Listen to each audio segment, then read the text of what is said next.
Good morning students. हम लोग human digestive system के फंक्शंस के बारे में पढ़ रहे थे 7th क्लास। आज हम लोगों ने 3 टॉपिक पढ़ लिए थे, इंजेशन, स्टमक और ईसोफेगस। 4th है हमारा स्मॉल इंटेस्टाइन। स्टमक से जो सारा फूड होता है वो स्मॉल इंटेस्टाइन में आता है, जो कुछ उसका पार्ट स्टमक में डाइजेस्ट हो जाता है, बाकी पार्ट स्मॉल इंटेस्टाइन में आ जाता है। The small intestine is the longest part of the alimentary canal. It is about 7.5 meters long and arrange in the form of a coil. जो स्मॉल इंटेस्टाइन है वो एलिमेंट्री कैनाल का सबसे longest part है, जिसकी जो साइज है वो 7.5 मीटर है। Alimentary canal, the small intestine receives secretion from 2 glands, liver and pancreas, through a common duct. जो स्मॉल इंटेस्टाइन है वो लिवर से और पैनक्रियाज से सिक्रीशन जो होता है उसे रिसीव करती है डाइजेशन के लिए। The wall of the small intestine also secrete digestive juices called intestinal juices. और स्मॉल इंटेस्टाइन की अपनी वॉल भी डाइजेस्टिव जूस सिक्रीट करती है, जिसे कि कहते हैं intestinal juices. The partially food gets mixed with the pancreatic juice, bile juice and intestinal juice. The process of digestion completes in the small intestine. और जो डाइजेशन होता है वो यहाँ पर क्या होता है कि सारे जूसेस जो होते हैं पेनक्रियाज से सिक्रीट हुआ, लिवर से जो सिक्रीट होता है वो बाइल जूस, और जो इंटेस्टाइन की वॉल से सिक्रीट होता है वो इंटेस्टाइनल जूस, इससे मिक्स्ड होकर के पार्शली फूड को डाइजेस्ट कर देता है। और जो सारा डाइजेशन का पार्ट होता है वो यहाँ पर स्मॉल इंटेस्टाइन में कंप्लीट हो जाता है। फर्स्ट है liver. The liver is a reddish brown gland situated in the upper part of the abdomen on the right side. यहाँ पर आप देखोगे, ये देखो, यहाँ ये ओरल कैविटी है, बकल कैविटी जिसे कहते हैं। यहाँ से आपने खाना खाया, वो खाना आपका जाके ईसोफेगस में आया, ईसोफेगस से स्टमक में, और स्टमक से आया स्मॉल इंटेस्टाइन में। ये जो रेड कलर का पार्ट है ये स्मॉल इंटेस्टाइन है, जो कि 7.5 मीटर लॉन्ग होता है। यहाँ पर 3 पार्ट है स्मॉल इंटेस्टाइन में जो जूस सिक्रीट करते हैं। एक है ये लिवर, दूसरा है यहाँ पर छोटा सा ये लाइट ग्रीन कलर का पेनक्रियाज, और अपनी स्मॉल इंटेस्टाइन की वॉल्स। तो जो लिवर है वो अपर पार्ट पे एब्डोमेन के राइट साइड पर सिचुएट फिक्स होता है। It is the largest gland in the body, और ये हमारी बॉडी की लार्जेस्ट ग्लैंड है। It secrete bile juice that is stored in the sac called the gall bladder. और ये जो जूस सेक्रीट करती है वो सारा जूस गॉल ब्लैडर में इकट्ठा होता रहता है। Bile juice help in digestion of fats. Fats are present as big droplets in the food because of which they cannot be digested easily. जो फैट होता है वो इजीली डाइजेस्ट नहीं होता, और जो लिवर के बाइल जूस है वो फैट को डाइजेस्ट करने में हेल्प करता है। Bile juice breaks these big droplets of fats into small droplets and make their digestion and absorption easier. Bile juice क्या करता है, फैट की बड़ी बड़ी ड्रॉपलेट्स को छोटी ड्रॉपलेट्स में चेंज करता है, ब्रेक डाउन कर देता है, और उसको इजीली डाइजेस्ट और एब्जॉर्ब करने में बॉडी की हेल्प करता है। नेक्स्ट पार्ट है pancreas. Pancreas is a large cream coloured gland located just below the stomach. Stomach के जस्ट नीचे होती है pancreas. It secrets pancreatic juice and release it into the intestine. और पैनक्रिएटिक जूस सेक्रेट करती है, जो कि इंटेस्टाइन में सेक्रेट होता है, रिलीज होता है। The pancreatic juice acts on carbohydrates and proteins and changes into simpler form. Liver ने जो जूस सेक्रेट किया था उससे फैट डाइजेस्ट हुआ था, और जो पेनक्रियाज जूस सेक्रेट करता है उससे कार्बोहाइड्रेट्स और प्रोटीन डाइजेस्ट होते हैं और सिंपल फॉर्म में चेंज होते हैं। नेक्स्ट है intestinal juices. The partially digested food now releases the lower part of the small intestine. The process of digestion that starts in mouth is complete in the small intestine. जो process mouth से start हुआ था वो small intestine में complete होता है। The enzymes in the small intestine acts upon the partially digested food and convert into simple soluble substances. और intestinal juice में जो enzymes present होते हैं वो partially digested food को simple form में change करके और soluble substance में बदल देते हैं। The carbohydrate gets broken into glucose. Carbohydrate digest होकर glucose form में change होता है। फैट फैटी एसिड और ग्लिसरॉल में चेंज होता है, और प्रोटीन जो है वो ब्रोक डाउन होके एमिनो एसिड्स में चेंज होते हैं। इसको हम इस तरीके से इक्वेशन के उस पे भी हम इसको शो कर सकते हैं। कार्बोहाइड्रेट्स इंटेस्टाइनल जूस से सिक्रीट होकर स्मॉल इंटेस्टाइन में ग्लूकोज फॉर्म में चेंज होते हैं। फैट जो है वो इंटेस्टाइनल जूसेस से सेक्रीशन के बाद स्मॉल इंटेस्टाइन में फैटी एसिड्स और ग्लिसरॉल में चेंज होते हैं, और प्रोटीन्स जो हैं वो अमीनो एसिड में चेंज होते हैं। Fats in goat milk are much simpler than those in cow milk, therefore goat milk is much easier to digest than cow milk. Cow milk से जो गोट मिल्क होता है वो डाइजेस्ट करने में ज्यादा इजी होता है। There is no need for mineral and vitamins present in the food to be broken down into simpler substances as cells are able to absorb them as they are. आपने यहाँ देखा, हमने fat, carbohydrate, proteins, इनको सबको हमने digest करने में liver ने या पैनक्रियाज ने या स्मॉल इंटेस्टाइन ने हमारी हेल्प करी, लेकिन जो विटामिन और मिनरल्स होते हैं वो जैसे होते हैं सिंपलर फॉर्म में ही होते हैं, और वैसे ही हमारी बॉडी उसे एब्जॉर्ब कर लेती है। Absorption in small intestine.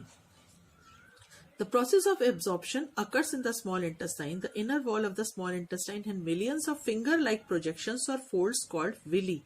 Each villus has a network of thin and small blood vessels called capillaries close to its surface. अब small intestine में जो absorption होता है वो कैसे होता है? Small intestine की wall में छोटे छोटे पतले पतले हेयर लाइक स्ट्रक्चर होते हैं, फिंगर लाइक स्ट्रक्चर, जिन्हें कहते हैं विली। जैसे ये आपको यहाँ पर इसमें शो हो रहा है, ये स्मॉल इंटेस्टाइन का अंदर का पार्ट है जिसमें ये विली टाइप के फिंगर लाइक स्ट्रक्चर्स बने हुए हैं, जिनके अंदर ब्लड वेसल्स और कैपिलरीज होती हैं। These villi give the inner wall of the small intestine a very large surface area for the absorption of digested food. और इनकी वजह से जो स्मॉल इंटेस्टाइन में फूड का डाइजेशन होता है और ये उसको बहुत अच्छे से एरिया देते हैं। The surface of villi absorb the digested food materials and passes them to the fine blood capillaries. villi जो है फूड को डाइजेस्ट करके उसको पास कर देता है ब्लड कैपिलरीज में। The absorbed food is carried to all the cells of the body by blood. और जो फूड है डाइजेस्टेड फूड वो ब्लड के थ्रू पूरी बॉडी में आगे कैरी फॉरवर्ड हो जाता है।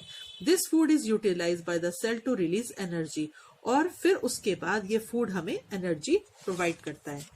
नेक्स्ट है assimilation of food. Food carries the absorbed digested food from the small intestine to different organs of the body.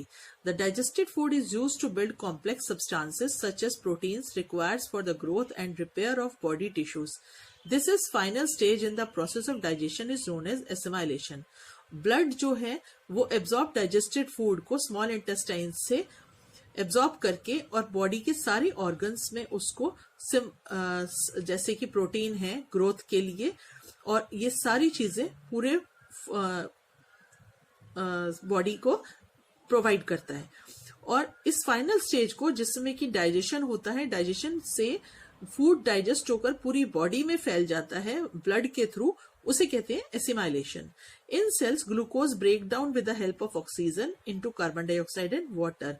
इस टाइम पर जो ग्लूकोज है वो ब्रेक डाउन होकर ऑक्सीजन में हेल्प करती है, और कार्बन डाइऑक्साइड और वाटर। ग्लूकोज जो है वो ब्रेक डाउन होकर क्या होती है, हेल्प ऑक्सीजन को ब्रेक डाउन करती है कार्बन डाइऑक्साइड वाटर में, एंड एनर्जी इज रिलीज। जब कार्बन डाइऑक्साइड हम लोग एक्सेल करते हैं, सांस लेते हैं तो बाहर आती है, और उसमें एनर्जी जो रिलीज होती है वो हमारी बॉडी को मिल जाती है। Amino acids are used for building and repairing body parts such as worn out cells and tissues. और जो प्रोटीन से हमें एमिनो एसिड्स मिलते हैं वो बॉडी की रिपेयर के लिए या बॉडी की ग्रोथ के लिए काम करते हैं। फैटी एसिड्स और ग्लिसरॉल हमें एनर्जी प्रोवाइड करते हैं, और साथ में ही जो फैटी एसिड्स होते हैं वो रिजर्व जाते हैं store under the skin for further use. Skin के नीचे जो है वो आगे फर्दर यूज के लिए भी स्टोर हो जाते हैं। Sometimes an infection, food poisoning or indigestion result in diarrhea. कभी कभी किसी को आपने सुना होगा फूड पॉइजनिंग हो जाती है, तो उसका जो कारण होता है वो होता है indigestion. Diarrhea is an infection of intestine and involves passage of watery stool very frequently. जब किसी को watery stool आता है बार बार तो इसका मतलब है डायरिया है। This leads to the loss of water and useful salts from the body and can cause dehydration. और उसकी डायरिया की वजह से, जैसे कि डायरिया मीन्स लूज मोशन की वजह से बॉडी से जो सॉल्ट होते हैं वो बाहर निकल जाते हैं और पानी भी, और बॉडी डिहाइड्रेट हो जाती है. It can fatal under severe condition. It can be avoided by giving the patient plenty of boiled and cold water with sugar and pinch of salt dissolved in it. इससे बचने के लिए patient को ORS solution दिया जाता है जिसमें कि थोड़ा सा शुगर और एक पिंच ऑफ सॉल्ट डाल के बनाया जाता है. नेक्स्ट है इजेशन ऑफ अनडाइजेस्टेड फूड. अब जो फूड डाइजेस्ट हो गया वो हमारी बॉडी ने एज अ ब्लड उसको एब्जॉर्ब कर लिया, लेकिन कुछ फूड ऐसा होता है जो अनडाइजेस्टेड रह जाता है और वो अनएब्जॉर्ब्ड होता है. उसको क्या किया जाता है? The food that remain undigested and unabsorbed passes from the small intestine into large intestine. उस अनडाइजेस्टेड फूड को स्मॉल इंटेस्टाइन लार्ज इंटेस्टाइन में पास कर देती है. Large intestine is the wider and shorter than small intestine. यहाँ पर आप ये देखिए ग्रीन कलर का जो पार्ट है ये लार्ज इंटेस्टाइन है. ये होती तो बड़ी होती है, स्मॉल इंटेस्टाइन से चौड़ी होती है, लेकिन इसका साइज लंबाई में छोटा होता है. लार्ज इंटेस्टाइन जो होती है वो 1.5 मीटर की होती है, स्मॉल इंटेस्टाइन 7.5 मीटर की होती है, लेकिन ये वाइड होती है, उससे चौड़ी होती है. Large intestine has 2 parts, colon and rectum. जो लार्ज इंटेस्टाइन है उसके 2 पार्ट होते हैं, कोलोन और रेक्टम. जो अपर पार्ट है वो कोलोन और नीचे वाला part rectum. Colon absorb water and some salt from undigested food. जो बचा खुचा अनडाइजेस्टेड फूड होता है उसमें से पानी एब्जॉर्ब करता है कोलन, और उसके बाद जो अनडाइजेस्टेड फूड बचता है जो ड्राई हो जाता है या कभी कभी सेमी सॉलिड होता है वो कहलाता है fishes and is stored in the rectum. और ये जो है वो रेक्टम में स्टोर हो करके और ये fishes is remove from the body through anus. This process is called egestion. Faeces का मतलब जो खाना खाने के बाद आप लोग जब फूड डाइजेस्ट हो जाता है, और सभी का ह्यूमन बीइंग का जो अनडाइजेस्टेड फूड सुबह मॉर्निंग में आप एज अ मोशन आप जाते हैं, वॉशरूम में जाते हैं, वो कहलाता है फिशेस, और वो स्टोर्ड होता है रेक्टम में और उसके बाद उसको रिमूव कर देता है anus. This process is called egestion. Some organism live in the digestive system of other animal. For example, tapeworm lives in the human intestine. कुछ ऑर्गेनिज्म जो होते हैं वो बॉडी दूसरे एनिमल्स की डाइजेस्टिव सिस्टम में रहते हैं, जैसे कि टेपवर्म. बच्चों के पेट में कीड़े हो जाते हैं ना, तो वो डाइजेस्टिव सिस्टम में स्मॉल इंटेस्टाइन में रहते हैं वो.